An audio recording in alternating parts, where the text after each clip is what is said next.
నమస్తే అన్న మొన్న ఏదైతే కేతన్ చౌదరిని ఊళ్ళో చేయడం జరిగింది కాబోయే సో అది ఇప్పుడు కొత్తగా ఇంకో విషయం అయితే వాళ్ళ సొంత తండ్రి చెప్పడం ఏంటంటే హెయిర్ లేదు విగ్గు పెట్టుకోవడం జరిగింది. సో దానివల్లే నచ్చక చంపేసి చెప్పడం జరిగింది. సో దానికోసం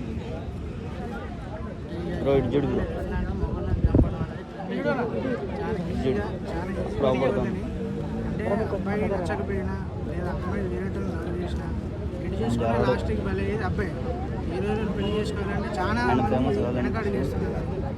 కాబట్టి అమ్మాయిలు చెప్పేది ఏంటంటే ఎవరినైనా లవ్ చేస్తే ఒకవేళ మీకు వాడినే లవ్ చేసిన పెళ్లి చేసుకోవాలనుకుంటే మీరు సపరేట్ అయిపోండి, పెళ్లి వరకు వెళ్ళకండి. ఎంగేజ్మెంట్లో మీకు అర్థమైపోతుంది, సైడ్ అయిపోతుంది. అంతేగాని చేసుకోకపోయినా మీరు చెప్పడం, వాళ్ళ ఫ్యామిలీని ఇబ్బంది పెట్టడం, వాళ్ళ ఫ్యామిలీ మీరైతే ప్రేమించడం చేసుకోండి, లేదంటే మీరైనా ఏమైనా చేసుకోండి. కానీ ఏమి తెలియని మాత్రం చేసుకొని మాత్రం వాళ్ళని మాత్రం ఇబ్బంది పెట్టకండి, వాళ్ళని చంపకండి. అలానే ప్రీ వెడ్డింగ్ షూట్ కూడా ఏదైతుందో కదా, ప్రీ వెడ్డింగ్ షూట్ అది కూడా వేసిన దాంట్లో కూడా ఆమె నటించేదాలని నిజంగానే అలా వేసిందని తెలుస్తారు. సో దానికోసం వస్తుందని దాంట్లో ఎట్లుందండి, ఆల్రెడీ 2 times ట్రై చేసిందంట, ట్రై చేసింది. మనోడు కూడా నమ్మేసి డైరెక్ట్గా సర్లే అని చెప్పి ఆమె ఉన్న అంటే ఆ వీడియోలో కూడా మనం క్లిక్ చూస్తాడు. అక్కడ కూడా డౌట్ రాదు, మనకు డౌట్ రాదు, ఈమెనా చేసింది అన్న ఇది ఉంది.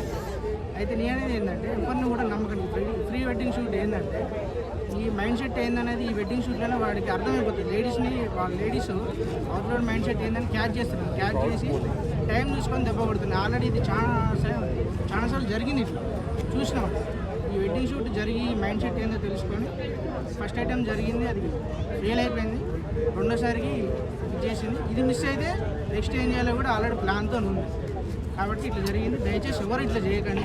ఏదన్నా మీరు లవ్ చేసి ఎవరైనా మీ మనసులో ఎవరైనా ఉంటే మాత్రం పెళ్లి వరకు వెళ్ళకండి.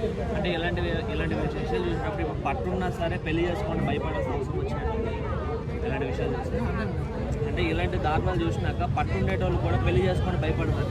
అందరికన్నా డెఫినెట్ మీరైనా ఇప్పుడు మాకు పెళ్లి చేసుకునేటప్పుడు చాలామందికి డౌట్ వస్తుంది, ఎవరికైనా ఇట్లాంటివి జరుగుతున్నాయి. కాబట్టి ఇంకో విషయం ఏంటంటే పెళ్లి చేసుకున్నాక కూడా చంపిన వాళ్ళు ఉన్నారు. నెలకి 2 నెలలకు 3 నెలలకి పెళ్లి చేసుకున్నాక కూడా వాళ్ళ మైండ్ సెట్ ఏదో తెలిసినాక కూడా చంపటం.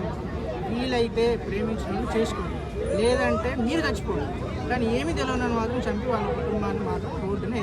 అంటే భారతదేశం మొత్తం మీద 800 మంది ఇట్లా సంవత్సరంన్నర నుంచే బలయ్యారు. మరి గవర్నమెంట్ ఏమైనా చర్యలు తీసుకోవాలా?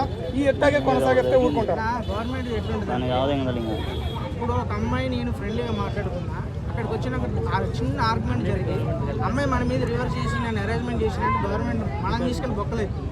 ఎటు తిరిగి ప్రిఫరెన్స్ లేడీస్కే ఉంది. ఇప్పుడు అదే చంపుడు, ఇప్పుడు అమ్మాయి చంపింది కదా, అదే చంపుడు ఒక అబ్బాయి చంపితే ఈ పాటి వాడు ఎక్కడుండేటోడు, తీసుకుపోయి జైలు వేసేటోళ్ళు, ఉరి తీయాలని చెప్పి ధర్నాలు గిర్నాలు ఇవన్నీ చేసేటోళ్ళు. వాళ్ళు కూడా చేయట్లేదని కాదు. కాకపోతే ఈ మధ్య లేడీస్ అమ్ములలో చాలా విషయాలలో మనం చూస్తున్నాం. దయచేసి మీరు మాత్రం ప్రేమించకండి. వీలైతే ప్రేమించడానికి చేసుకోండి, లేదంటే పెళ్లి చేసుకోకండి. అన్నం పుణ్యం తెలియని మాత్రం రోడ్డునే అవుతుంది, వాళ్ళ కుటుంబాన్ని అవుతుంది.